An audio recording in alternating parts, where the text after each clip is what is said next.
Царицкий край воспитан не только в стихотворениях Лапты-Тукая. Единственная сторона — это, наверное, я думаю, Арску уже около 1000 лет, или даже больше. Он ровесник Казани. Мы имеем среди выходцев из нашего района, особенно вот Отня и Арск, много писателей, поэтов, просветителей. Сейчас только из территории Арского района известно, что родились и трудились в Арской территории и за пределами ее более 80 просветителей. Около 100 писателей, начиная с 16 века, которые мы смогли установить. Наш район дал не только Тукай. Омар Баширов, Сибат Хаким, Мухаммад Махдиев, Ариф Ахунов. Вот какие величины. Половина народных писателей Союза писателей Республики — это выходцы из нашего района. Сейчас это не изменилось, и другие регионы дали много народных писателей, поэтов. Мне сейчас стремилось познать, дружить, работать, жить вместе с такими великими писателями Омар Башировым, Ариф Ахуновым, Мухаммад Махдиевым и чуть в меньшей степени и Сибат Хакимом. Камара белән очрашканда беренче очрашканда бу хәл безнең мин исполком председателя урынбасары булып эшлим ул вакытта. Әле мин пенсияга чыкмаган идем. Очрашканда ул әйтте: Ринат, син арча малай түгел бит. Түгел мен әйтәм. Сез Әтнәнеке булырга тиеш. Менә Әтнә монда 40 километр, 36-40 километр.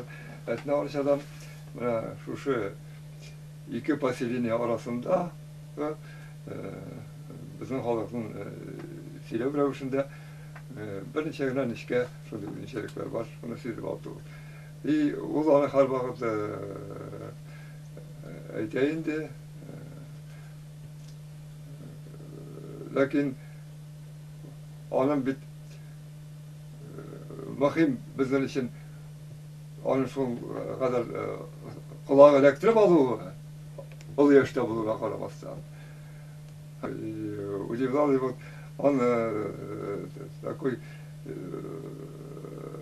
самоанализом. Сразу он оперативно в своем уме смог анализировать и найти какие-то выводы, решения относительно вот языка,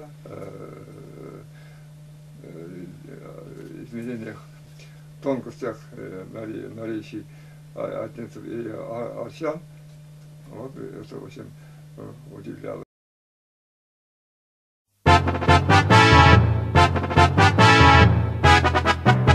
Писатели у меня все книги имеются, я все считал. Ну, самый ценный для меня, когда я рос, когда я учился, вот тогда мы выросли из этих книг. Это Насиваши Омар Баширова, это романы «Честь», «Намоз». Мы, ведь, читая, поднялись как люди. А вот нынешняя молодежь не очень уважает читать. Ариф Ахунов, Мухаммад Махдиев, фронтовики, все эти произведения не раз уже можно прочесть.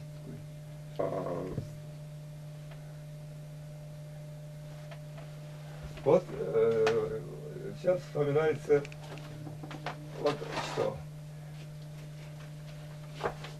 Слезы передовиков. После выхода этого трехтомника Мухаммада Махдиева мы решили давайте подарим гостям нашего собрания комплект трехтомника. Я по всей республике искал, но все же 500 экземпляров нашел. 500 экземпляров нашел. Вот этот трехтомник мы подарили. 500 человек тогда было приглашено. Всем гостям вот этот трехтомник Мухаммада Магдиева. Большого подарка, чем вот этот трехтомник, мне кажется, и другие говорят, в нашей истории не было. Нынешние и критики, и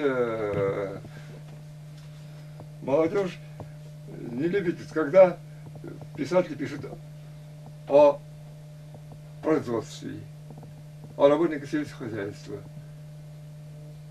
Давай им боевик, детектив и тому подобное.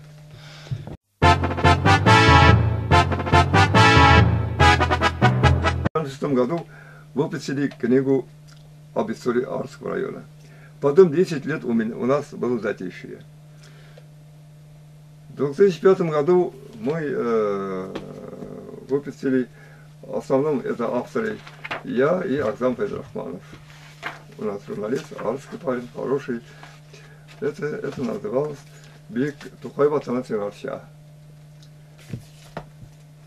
Здесь мы включили наших руководителей, начиная с 1930 года, просветителей где-то 10 человек,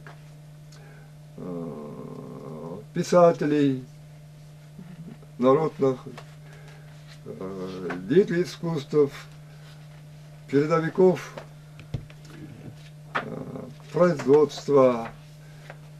Потом мы собрали тут награжденных орденами, медалями, героев, заслуженных работников всех. Где-то вот этой первый том 800 фамилий включено. 800 фамилий. Мне кажется, это история, это люди. Через 2 года второй выпуск этой книги. Ну, это уже в черно-белом варианте. Первый вариант это в цветном варианте. Второе издание надо было потому, что уже изменений много, дополнений. Здесь включено, по сравнению с первым изданием, еще 300 фамилий дополнительно. Вот я удивляюсь, мы не знаем свое прошлое. Если ты изучаешь, то все время находишь дополнительные имена. Сейчас уже настало время выпустить 3-е издание. Уже 500 дополнений. 500 дополнений. Стараюсь сейчас искать их за пределами нашего района. В Казани, Челнах, Нижнекамске, в других районах. Изучая я книги или энциклопедии других районов. Наших надо искать сейчас в Москве, Санкт-Петербурге, Казахстане, Свердловске, Пермске, в других областях. Там их много. Там их много. Арчане ведь из-за тесноты, из-за проживания многих людей здесь земли не хватало. Поэтому вынуждены уехать за пределы.